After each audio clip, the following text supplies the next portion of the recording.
Ampetuashte medakiapi, wanachitkawa chipui hemie na mel na hashave. Petikile mi chante washte na pechizapi.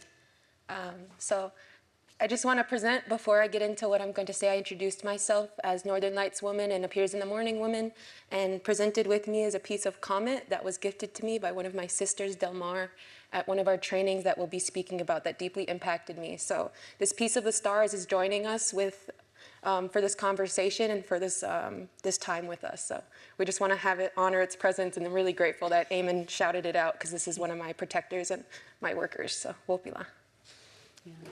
Yeah, thank you for that, Nina. Hi, everybody. Good morning, good morning.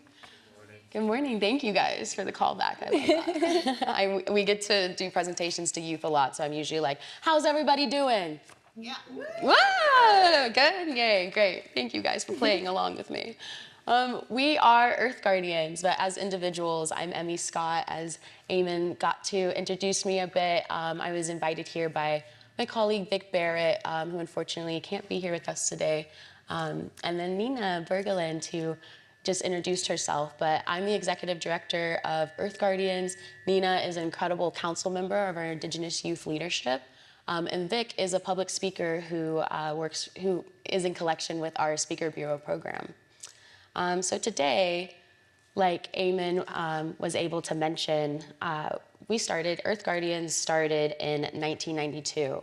And when we were invited to this stage to talk to you today, we were going back and forth a lot on what was the takeaway, what's the main topic we want to discuss, because there's so many things, right? But I think where we want to start is the paper white version of the white paper version. Is that what it was yesterday? The white paper version of Earth Guardians. I'll give you guys a rundown, and then we can get into the real nitty gritty, the stuff that really drives us, which I believe Nina also relates to and resonates with throughout our entire organization, is very spiritual. So let me start with the white paper. So Earth Guardian started in 1992 as an environmental school in Hawaii, and shortly after, the Dalai Lama honored the 25 students who started Earth Guardians, one being our founder, by presenting the children's torch of hope. That torch of hope is still lit to this day, and it is a flame that guides us. And while we fast forward now, so many years later, 3 decades of impact and experience, and our mission remains the same. We train and empower diverse leaders, diverse youth leaders, to be influential in the intersections of the climate crisis. And so we teach them how to not only solve the climate crisis, but how to be their own leaders. That part is very important as we go into this conversation. So our mission remains the same, but our programs and the landscape of our leadership has changed drastically. Emmy Scott, I'm 24 years old, and I'm the executive director of the organization, and I get to lead alongside of a team of 94% BIPOC women and youth under the age of 30. Yes, thank you guys, thank you. Right, and this is incredible, and so it makes our organization so unique, because we aren't just talking about youth leadership. We're walking our talk and redefining what leadership can look like and should look like. Our programs, our cruise program, is the center, the heartbeat of our organization. That's where I got my start with Earth Guardians, is with our cruise. You'll see pictures up on the slide of our cruise. And our cruise, I like to call the Girl Scouts of the environmental movement, but essentially they are grassroots, youth-led groups all across the world. And I got to lead a group at my university at the age of 18. I started with Earth Guardians, but my activism started way before then. But what I've seen with our cruise program, what I've been able to see with our cruise program has been absolutely incredible. In just the past 5 years, we've been able to provide 20,000 classrooms across the US with educational resources on climate justice. We've been able to reforest 50,000 trees across Africa, India, and Brazil, restoring ecosystems and combating deforestation. We distributed $85,000 to support youth-led grassroots projects, our crews, This year, we were able to distribute 30,000, and we had an applicant pool of 210 applicants apply to our Project Grants program. It was also supported by Coachtopia, which is incredible. This is a sublet of Coach, and I just wanted to mention that because of the profound collaboration that had happened there with us being able to put the resources into the hands of those who needed it most, and having our corporate leaders of Coachtopia kind of guide us towards that direction. So with all of our impact, we've been able to guide youth in resisting fossil fuel pipelines, climate-related lawsuits like Vic Barrett, who should have been here with us today and unfortunately could not.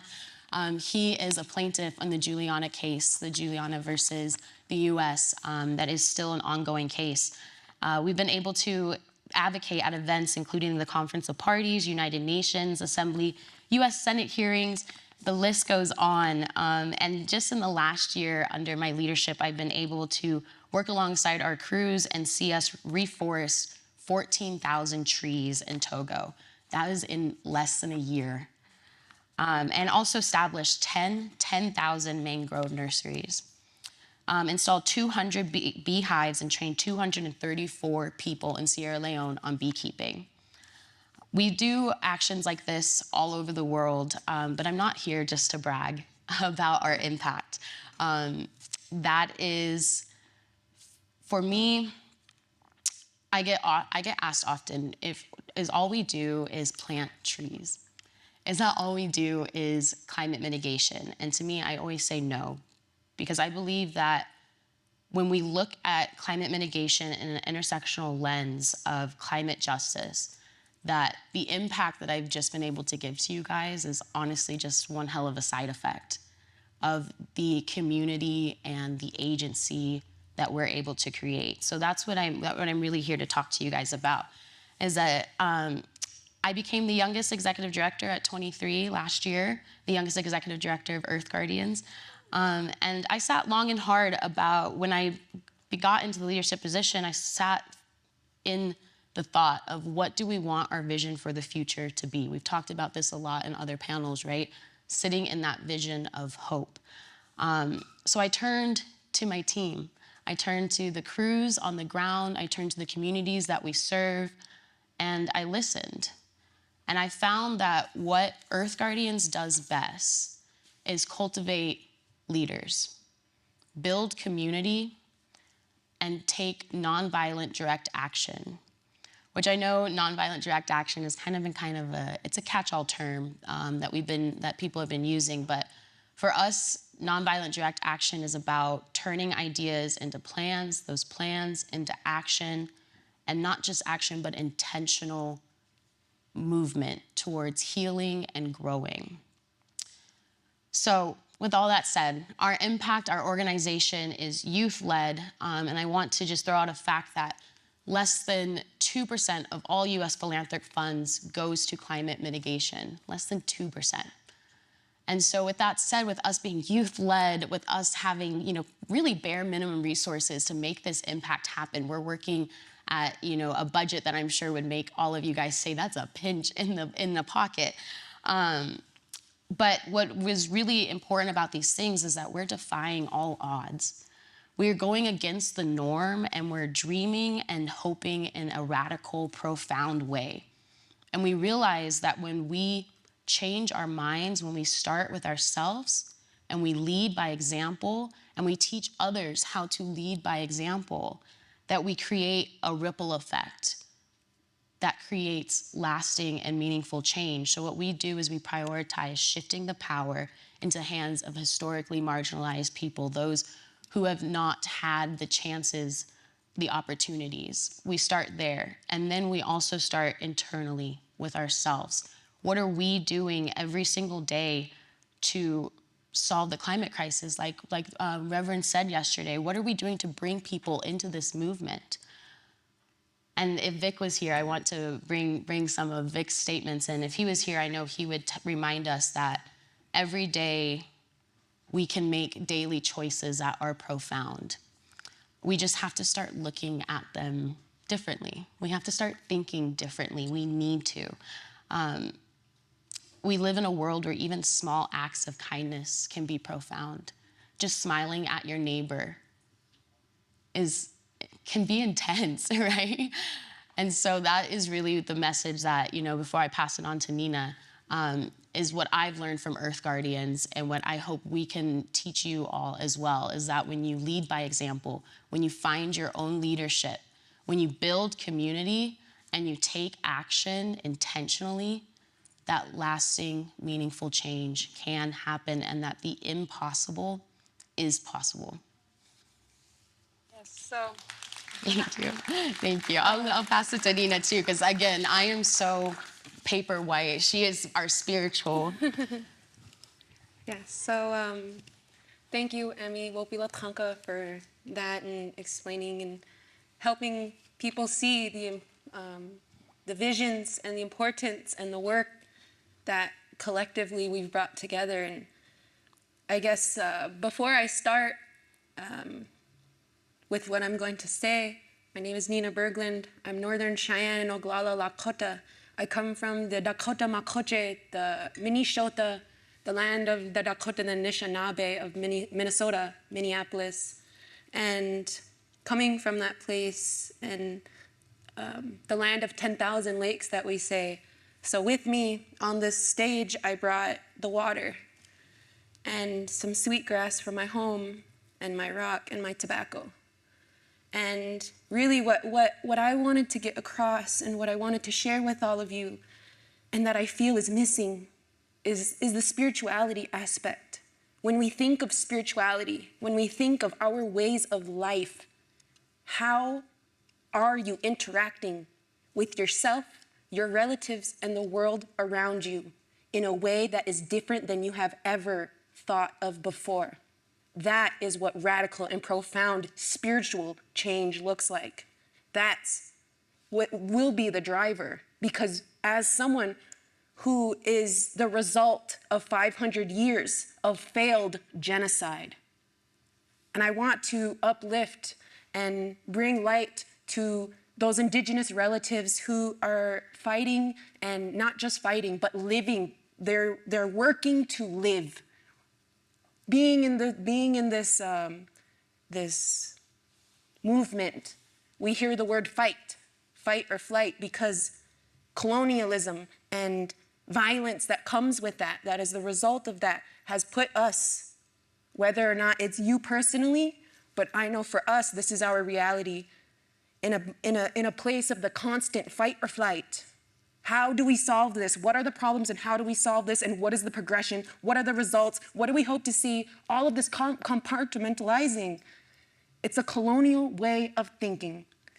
We are demanding and pleading for an absolute revolutionary way of thinking that is different, because colonialism has penetrated our minds. It's penetrated deep into our relationships with ourselves and one another.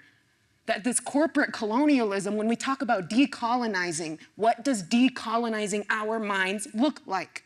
What does decolonizing our relationships look like with ourselves? Dealing with mental health. When we talk, I want to just uplift and bring words to, and bring gratitude to the words that were said yesterday that really resonated me. Shia, just the absolute power of what it is to be a young Indigenous person with knowledge and and understanding your responsibility at a young age. I mean, you can be 50, 60, 70 years old just now having an epiphany moment. And then you look back at your life and say, how could I have lived this way? And how am I just now seeing it? And I felt that way when I first learned about the doctrine of discovery and the papal bulls that gave life to colonialism, to the monarchs, to the explorers. When we want to look at the future, we cannot ignore history. Mm-hmm. And when you ignore history, you're ignoring the people who've been left out, and these are the results of climate change that we can see, because those are the people that have been left out. Because when you look at the people who's representing, it's been the same for the past 500 years. Who are the faces you are seeing? Whose thoughts are we listening to and we actually taking, and that are changing our minds? I mean, like, these are the spaces that you have the opportunity to do that, but understanding that you can lead in your own life but this is a collective of all of us. And that's where I really found that being a part of Earth Guardians, bringing this around. I've been involved with Earth Guardians since since 2019, but my activism goes back 10 plus years, my entire life. But getting involved first with learning about the mascots and racist imagery, to then shifting to Standing Rock and screaming Miniwi Choni against not only the Dakota Access Pipeline, but Morton County. Coming and living in Minneapolis, coming from watching live the murder of George Floyd. Not only George Floyd, Philando Castile, Jamar Clark, all of these names, being outside, standing with our relatives for Palestine, being outside at the camps, that it's all connected. Everything, the fight for liberation is not just trying to come up with these solutions, it's how do we radically transform every single moment that we have. And I like to bring it back and to really shine light on something like going back to 2019 when I first went to my first training with Earth Guardians and I first heard, and the power that came from those Indigenous youth that I didn't feel until a couple of months ago when I was in Maryland with these same group of people, or with Earth Guardians, but it was a different group. And I still had that same profound relativeness of people I first met that after a couple of days, they were my relatives, who understood me, who cried with me, who listened to me, and who cared about me. And like, those are the relationships that we need to cultivate, because that is what's going to create change, is how we interact with each other, the people who are serving you, the people you serve, that colonial mindset. And so the spirituality aspect, that power that I felt being in a space of just Indigenous youth, two-spirit, non-binary, trans, women, all of the men, the most amazing young leaders. And for me to have the opportunity to be in that space, I'm humbled, as I am to be in this space right now. And the ideas that came from that meeting and from that training was this idea of reestablishing the trade routes to create a mutual aid network among nations that transcends boundaries, that transcends the medicine lines, that transcend these colonial compartmentalizing of our land, of our home, that these borders they crossed us. We don't cross them. Our migration, we are inherently entitled to be on this land. And anyone that tells us different, you need to reconstruct your mind, because colonialism has penetrated you. And if there's any questions that you have, ask them. Ask them. Think critically about the world around you and be able to introspectively take yourself out of it.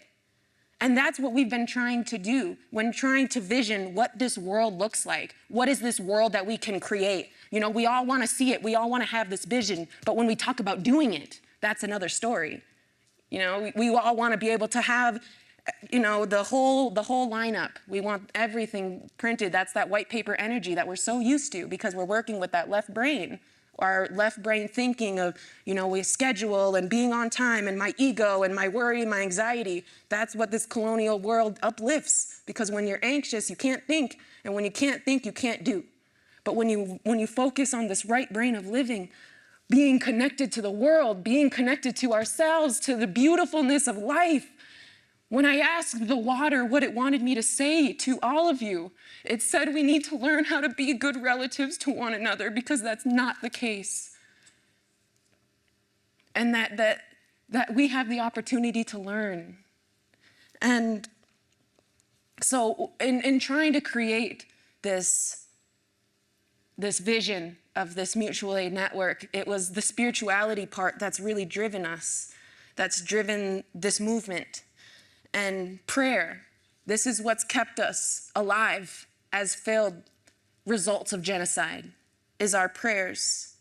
And so I want to leave with a quote that really impacted me from Crazy Horse. Tashunka Witko, who was an Oglala war chief, is Maka ki echela tehani yankelo, which is only the earth lasts forever. And that was his war cry as he went into the battle of Greasy Grass. And so I want to leave you with that and say wopila tanka to all of you, and that I love all of you. Mitakiasen.